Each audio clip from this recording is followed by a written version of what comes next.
안녕하세요. 나에게 낭독 시간입니다. 오늘의 책은 가질수록 행복은 왜 줄어드는가 라는 부제가 붙은 리처드 레이어드 지음, 정은아 옮김, 북하이브 출판의 행복의 함정입니다. 오늘은 이기주의자에게 행복은 오지 않는다 챕터를 낭독합니다. 심리학자 존 카바찌는 최근 연구에서 한 회사의 직원들을 대상으로 명상 코스를 진행했다. 그는 실험 참가자들을 무작위로 두 그룹으로 나눈 다음 통제 집단을 두기 위해 한 그룹을 대기자 명단에 올렸다. 그리고 다른 한 그룹을 대상으로는 8주 동안 매주 명상 수업을 열고 매일 명상하는 습관을 연습하도록 했다. 그 후 두 그룹의 행복도를 측정해 보았다. 각각 명상 수업 이전과 이후로 나눠 측정하되 질의 방식과 뇌의 EEG 테스트 방식을 사용했다. 그러자 놀라운 결과가 나타났다. 명상 수업이 끝난 뒤 넉 달이 지나자 명상 수업을 들었던 사람들은 듣지 않았던 사람들보다 눈에 띄게 더 행복해졌다. 만약 사람들 100명을 가장 행복한 사람부터 가장 불행한 사람까지 순위를 매겼다고 가정한다면 명상 수업을 들은 사람의 순위는 최소 20이나 상승했다. 실로 놀라운 효과가 아닐 수 없다. 명상은 정신 건강에 매우 도움이 될 뿐 아니라 신체 건강에도 좋다. 1년의 실험을 마친 참가자들은 명상 수업 여부에 상관없이 모두 독감 예방주사를 맞았다. 그러자 명상 수업을 들었던 사람들은 예방주사의 면역 효과가 훨씬 더 강하게 나타났다. 카바찌는 이런 결과에 놀라지 않았다. 이전에 진행한 연구들에서도 명상 수업 중 사람들의 심박수와 호르몬 균형에 변화가 나타났고 실제로 EEG 결과에서 나타난 행복지수에도 변화가 생겼다. 다만 이번 실험에서 주목할 만한 점은 이 효과가 매우 오래 지속된다는 사실이었다. 중요한 것은 자신의 느낌을 훈련할 수 있다는 사실이다. 우리는 단순히 상황이나 과거에 휘둘리는 희생자가 아니다. 우리는 카를 마르크스나 지그문트 프로이트의 영향을 받아 주변 상황이나 과거에 대해 지나치게 과장된 생각을 하는 경향이 있다. 하지만 인간은 자신의 나쁜 감정을 직접적으로 다룰 수 있고 자기 안에 존재하는 긍정적인 힘, 더 나은 자신을 바탕으로 나쁜 감정을 긍정적인 감정으로 대체할 수 있다. 긍정적인 세계관과 외부 사건들에 궁극적으로 영향을 받지 않는 내부에 존재하는 긍정적인 힘을 기르지 않고서는 행복할 수 없다. 이것은 말로 하기는 쉽지만 대부분의 사람에게 훈련의 도움 없이 굉장히 어려운 일이다. 다행히 마치 바이올린을 연주할 때처럼 이를 위한 훈련법이 존재한다. 만약 최정상의 바이올리니스트가 되고 싶으면 18세가 되기 전에 1만 시간을 연습해야 한다. 또한 실력 있는 교사에게 레슨도 받아야 한다. 이렇게 하면 관련된 신경세포 사이의 신경 연결 개수를 늘리는 방식으로 뇌를 근본적으로 바꿀 수 있다. 이와 같이 인간은 행복해지기 위한 기술을 스스로 훈련할 수 있다. 우리는 모두 의식적으로든 혹은 과거에서 얻은 경험의 지혜를 통해 무의식적으로든 행복을 위한 자신만의 전략을 갖추고 있다. 하지만 불교에서부터 현대의 긍정 심리학에 이르기까지 유명한 전략들을 살펴보는 것도 도움이 될 것이다. 겉보기에는 이 모든 것이 다르게 보이지만 모든 전략은 하나의 기본 메시지를 전달한다. 바로 부정적인 자아인식과 부적절한 목표를 버림으로써 내부에 존재하는 긍정적인 힘을 발산할 수 있다는 것이다. 우리는 결국 물이 반쯤 담겨 있는 컵을 보고 반밖에 없는 게 아니라 반이나 남았다는 긍정적인 자세를 배울 수 있다. 달라이 라마 같은 승려는 삶의 목표가 행복이며 고통을 피하는 것이라고 믿는다. 또한 불교에서는 긍정적인 감정과 부정적인 감정을 동시에 느낄 수 없다고 믿는다. 우리도 마음에서 부정적인 생각을 지우고 긍정적인 생각으로 채워야 한다. 부정적인 면에 대해서 불교는 마음의 평화를 방해하는 독을 다뤄야 한다고 말한다. 우리의 비현실적인 열망과 폭풍 같은 화, 분노가 이에 해당한다. 하지만 정면 공격의 방식으로 다루라고 하지는 않는다. 우리에게 무슨 일이 일어나는지 조용히 지켜봄으로써 독을 다뤄야 한다. 만약 화가 느껴지면 그냥 참는 것이 아니다. 자신과 분리된 관점에서 화를 알아차려서 그 감정이 더는 자신을 사로잡을 수 없도록 하는 것이다. 틱 나탄이 화를 다룬 책에서 썼듯이 우리는 항상 내면의 화를 갖고 있지만 그것과 친구가 되고 아이처럼 보듬어 다스릴 수 있다. 그러고 나면 우리의 열망과 화가 얼마나 아이같이 유치한지 알 수 있다. 불교 신자들은 그것을 망상이라고 부르는데 그 감정들이 우리를 집어삼킬 수 없음에도 마치 현실처럼 그 감정에 압도당하기 때문이다. 심리학 용어로 이것은 프레이밍의 문제 중 하나이다. 바로 특정한 열망이나 감정에 몰입함으로써 그것을 지나치게 중요한 것으로 만드는 것을 의미한다. 우리가 원하는 게 100% 좋은 것이고 싫어하는 것은 100% 나쁜 것이라고 생각하는 대신 좋고 싫은 것에 대해 넓게 봐야 한다. 부정적인 생각에 대응하는 이러한 과정은 현대 인지치료 과정과 다르지 않다. 불교 신자들은 이처럼 부정적인 생각을 몰아낼 뿐 아니라 동정에 대한 긍정적인 능력을 발전시킨다.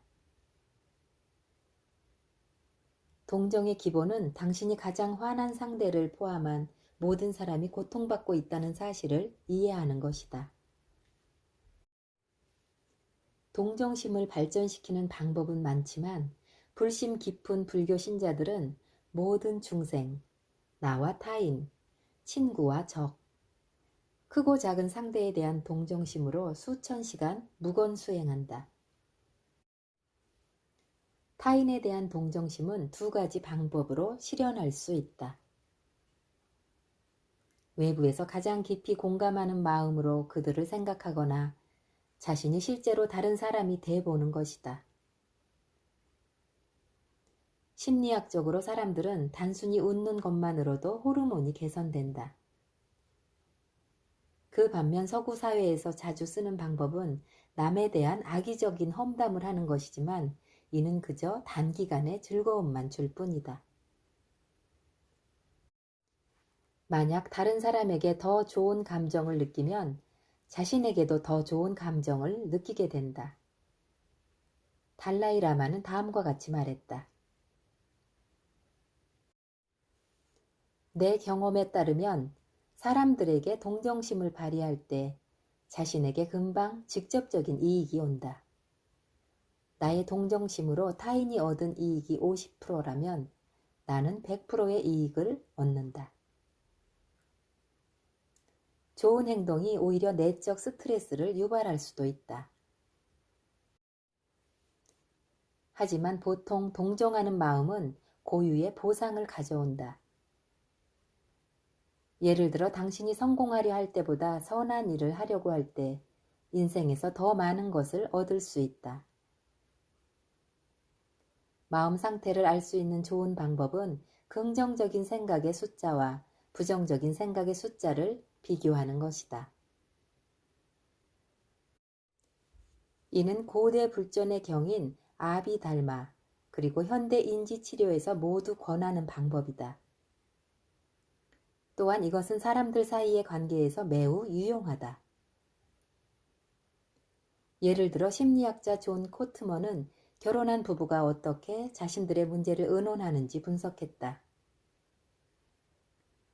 안정적인 부부 생활을 하는 부부는 하나의 부정적인 생각에 5가지 긍정적인 생각을 말하던 반면 결혼 생활에 실패한 부부는 이 비율이 부정적인 생각 하나에 긍정적인 생각 하나 미만으로 나타났다. 어떻게 긍정적인 생각을 발전시킬 수 있을까? 불교에서는 명상이라는 방법으로 감정적인 힘을 기른다. 명상의 최고 가치는 당신을 평화롭게 해준다는 것이다. 평화로운 마음이 있어야만 자신의 감정에 진실로 대응할 수 있다. 명상을 하면서 사람들은 집착이 아닌 사색에 마음을 집중하게 된다. 움직이지 않고 그대로 앉아 명상하면서 깨어있는 마음의 상태, 정념을 음미한다. 초심자들에게 첫 번째 집중 목표는 대개 호흡이다. 마음이 어지러우면 호흡은 보통 긴장되며 종종 흐트러지곤 한다. 하지만 호흡을 고요하게 관찰하면 곧 안정된다. 물론 흐트러진 생각이나 신체적인 불편함은 무시해야 한다. 이러한 방법으로 내면의 자아를 통제하고 모든 목표에 대해 명상을 계속할 수 있는데 이 모든 것을 동정심과 초탈한 마음으로 관찰해야 한다.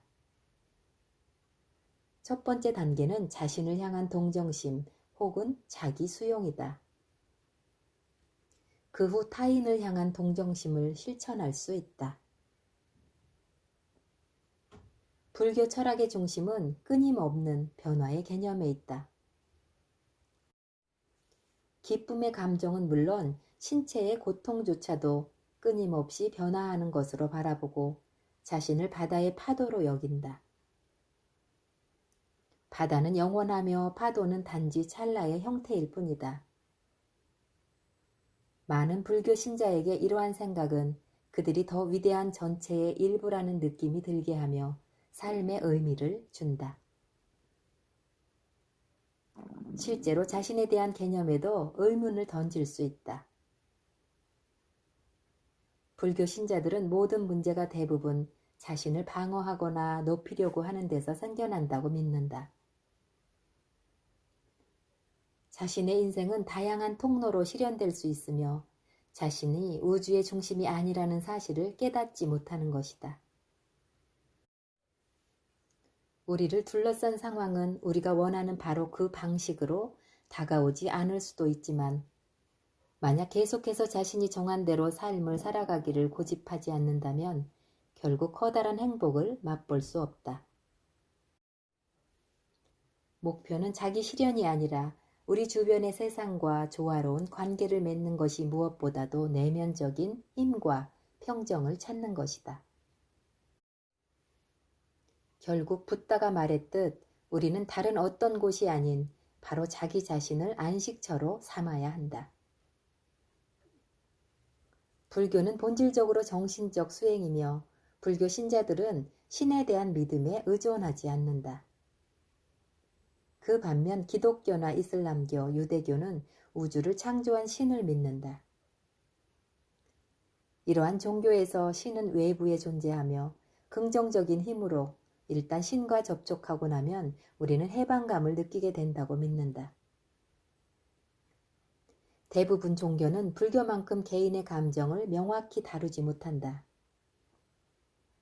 어떤 일을 하지 말라고 하는 행동 지침은 많지만 고요함과 자애심에 도달할 수 있도록 세심하게 도와주지는 않는다.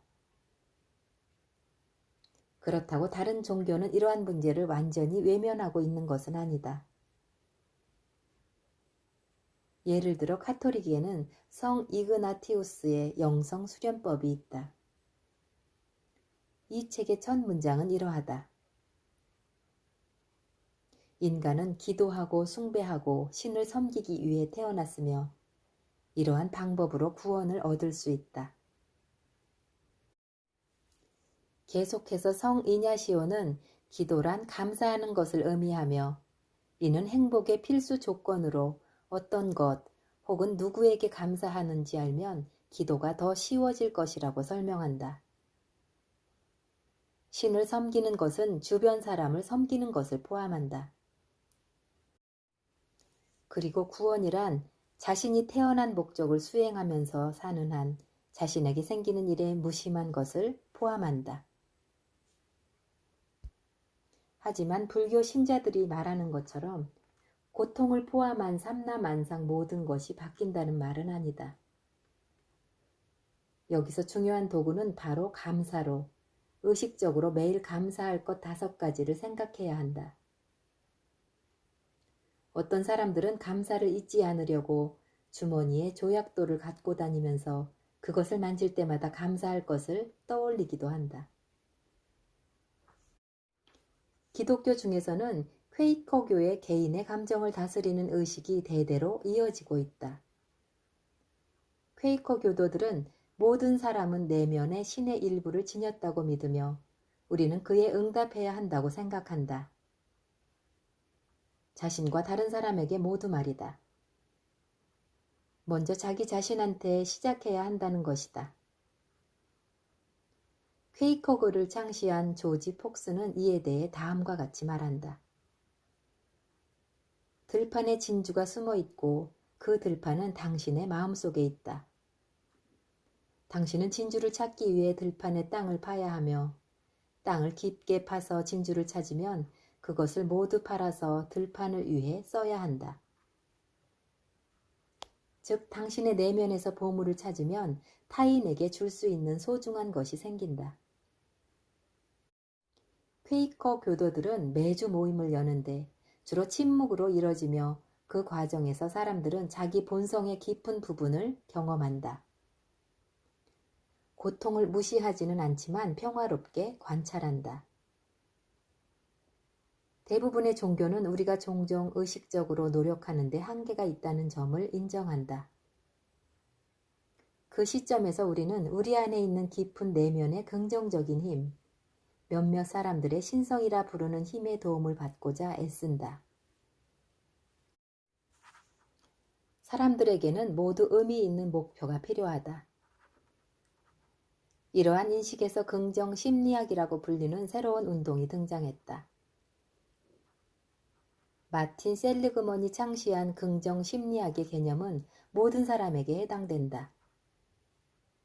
진정한 행복의 원천에 초점을 맞추는 것이 긍정 심리학의 중심 사상이다. 긍정 심리학은 우리가 정말로 발전시킬 수 있는 부분, 즉 장점에 집중해야 한다고 주장한다.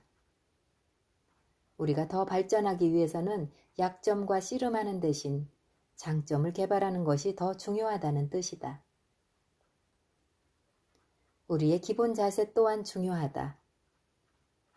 오늘날 점점 더 많은 사람이 모든 것을 최대한 활용해야 한다고 생각한다.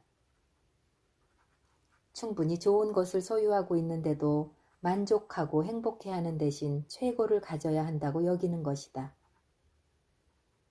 하지만 최고를 놓칠 수 있는 위험성은 항상 존재하므로 사람들은 엄청난 중압감에 시달린다. 이처럼 계속 반복되는 최적화는 행복의 진정한 적이며 많은 젊은이에게 나타난다. 그들은 더 좋은 기회가 생길 때마다 다시 계획을 짜는데 하루를 다 보내곤 한다. 최적화에 대한 부담감은 최대화하는 사람들과 만족하는 사람들의 행복을 비교함으로써 알 수 있다. 스위스 모어 대학의 베리 슈워츠와 동료들은 사람들을 2그룹으로 나눠 행복도를 조사했는데 그 결과 최대화하는 사람들이 만족하는 사람들에 비해 덜 행복하다는 사실을 밝혀냈다. 최대화하는 사람들은 계속해서 탐색하는 활동을 통해 실제로 약간 더 나은 객관적인 결과를 얻었음에도 덜 행복해했다. 왜 그럴까? 먼저 그들은 더 많이 후회하기 때문이다. 어떤 결정을 하고 행동으로 옮길 때 그들은 만약 다른 결정을 내렸으면 어땠을지 계속해서 분석한다. 또 다른 이유는 그들이 사회적 비교를 더 쉽게 하기 때문이다. 동료와 같은 작업을 수행했다면 작업의 마지막 순간 그들의 행복은 그들의 동료보다 일을 더 잘했는지에 의해 크게 영향을 받는다. 이는 단순히 만족하는 사람에게는 일어나지 않는 현상이다. 이러한 연구 결과는 두 가지 중요한 결론을 제시한다. 첫째, 사회에 점점 더 만연하고 있는 최선을 다하려는 경향이 우리에게 전혀 도움이 되지 않는다는 사실이다. 특히 우리는 현재보다 미래를 생각하는데 너무 많은 시간을 보낸다. 계획이 필수적인 경우도 있으나 지나치게 많은 사람이 주로 내일에만 초점을 맞춰서 살고 있다. 내일이 오면 그들은 또 그 다음 날을 계획하며 살 것이다. 그러나 인생은 리허설이 아니다. 그래서 마음 챙김이라는 불교 개념은 우리에게 메시지를 선사한다. 즉 이렇게 말한다. 경외감과 경탄의 감정을 키워라. 오늘을 즐겨라. 그리고 마치 영화를 보거나 사진을 찍을 때처럼 호기심을 느끼고 자신을 살펴보라. 이해심을 갖고 세상이나 자신의 주변 사람들과 관계를 맺어라. 레오 톨스토이가 말했듯이 세상에서 가장 중요한 사람은 지금 당신 앞에 있는 사람이다. 둘째, 자신을 남과 비교하는 것을 멈춰야 한다는 사실이다. 우리는 타인의 행복을 목표로 삼아야 하고 성공을 함께 축복해야 한다. 또한 다른 사람의 판단보다 자신의 판단에 자신감을 가져야 한다. 결국 유일하게 중요한 의견은 자신의 의견이다. 그래서 우리는 자조 운동을 칭찬해야 한다. 그리고 다음과 같은 옛 경구를 소중히 여겨야 한다. 당신이 받은 축복을 세어보아라.